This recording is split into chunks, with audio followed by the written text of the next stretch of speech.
Hi folks, Tim here. Welcome to Elmendorf Acres. We've got a few things going on today. I'm just heading up the road to our property, and Owen's right in front of me with the tractor and a clean IBC tote. And that tote is going to be used at the bottom of our main line for collecting maple sap. And the other thing we're doing today is we're going to take this sander out of the back of the truck because I've got a tank that goes in the truck to collect the sap. So we pump it from the IBCs into this truck, and then from this truck it goes into the nurse tank at the evaporator. So at our sugar house, that's where that goes. So that's what's going on today. We're also going to be cleaning up some brush at the property. There was a lot of blowdowns from the ice storm last year, and just the effects of 15 years of no real cleanup being done in the woods. So we're doing that. Probably cut a little firewood, have a nice fire going. Seems funny with the spotty snow on the ground, but any of the areas that don't have snow cover are actually super dry. So it's an interesting time of year to burn. It feels like you should be fine and everything will be perfectly safe, but if you're in an area that doesn't have snow cover, it is really dry. So be cautious if you're doing that, and we're always careful when we burn. I certainly don't want to start a brush fire. So we've got that going on. So it's a good all-around fun day for us. Busy work day. Again, it's middle of February and we're still not really plowing snow. So we're just finding other things to do. I got up nice and early this morning, played around with the drone for a little bit, was actually able to get it up into the air and capture a few photos of the sunrise this morning. Got a picture of High Point Mountain along with some of the Catskill Range in the back surrounding the reservoir. So I hope you enjoy those pictures. Tractor's on its way back up. It's been down at my house for about a week because we've been shuttling things and cleaning up there. Really, really nice to have a tractor with hydraulics for lifting stuff. Makes a big difference. And when we're shuttling these totes, you know, we wash them out with a Clorox and water solution for the maple, and then we rinse it 5 or 6 times after that. That way we're all nice and clean. But it's nice to have these totes able to be shuttled with a tractor. By cleaning them that way and shuttling them this way, it also allows us to flush the lines, because we flush the lines with a Clorox and water solution. So we came across a couple that I just wasn't quite comfortable with, and we flushed them and they cleaned right out. So it was great.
can see we've got a nice little fire going in the background today.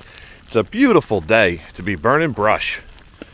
Now, it started out dry this morning and nice and chilly. I think it dropped down to 23 or 24 last night. And the sap's running again today. Now, the sap really wants a nice sunny day, right around 40 degrees after we've had a drop like we did last night. So it's running slow today, but it's still running. So we figured, rather than deal with maple stuff, we were going to cut brush today. So as you can see here, we have been cutting hemlocks. And this area here is going to be our orchard. Now, we're going to plant peaches and pears, maybe some apples, definitely blueberries. And I love that kind of fruit. This is a nice area. It drains well. The soil in our area here is really rocky. So we do have a slight problem as far as that goes. We can't plant straight in the virgin soil. We have to mix things and bring in some good dirt. But this is an area here kind of at the top of our hill. And this area gets a lot of natural light. So many years ago, when I was Jackson's age, I used to come up here with my parents and my grandfather and grandmother. And these trees at that time were probably only 2 or 3 inches in diameter. And you can see how much they've grown in 30 years. So what we're doing is, this used to be pasture and farmland. So we are clearing this area. We're doing it very cautiously and carefully, trying not to damage the good trees that are here.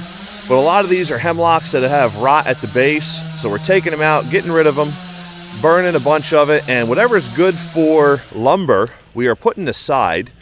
And we're going to have a log truck come in and take out what they can. It won't be a lot of money, but it's better than just burning it in a pile and throwing it away. So we're doing that with the lumber.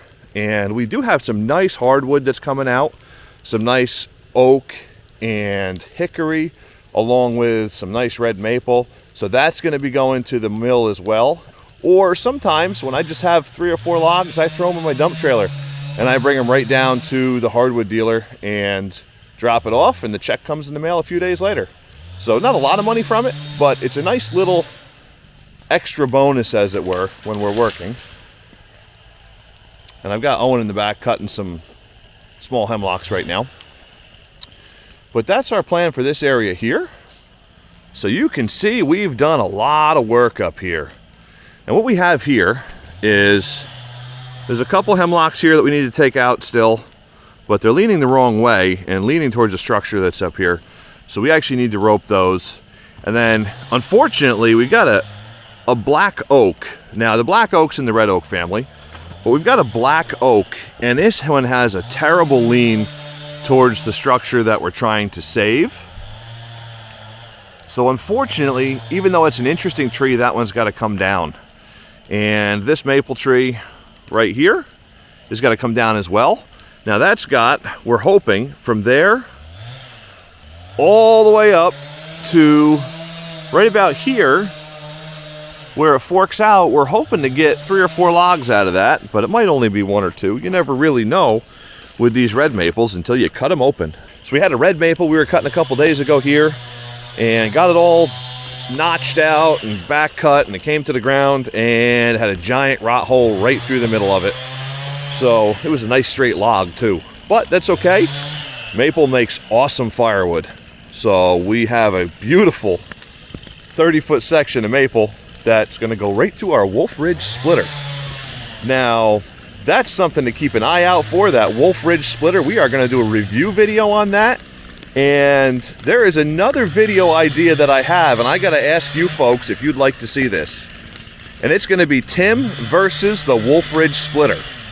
Now, I want to know in the comment section below just how many of you want to see me go up against the Wolf Ridge splitter. And we're going to see who splits the wood faster. Can Tim split faster than a Wolf Ridge 28 Pro C?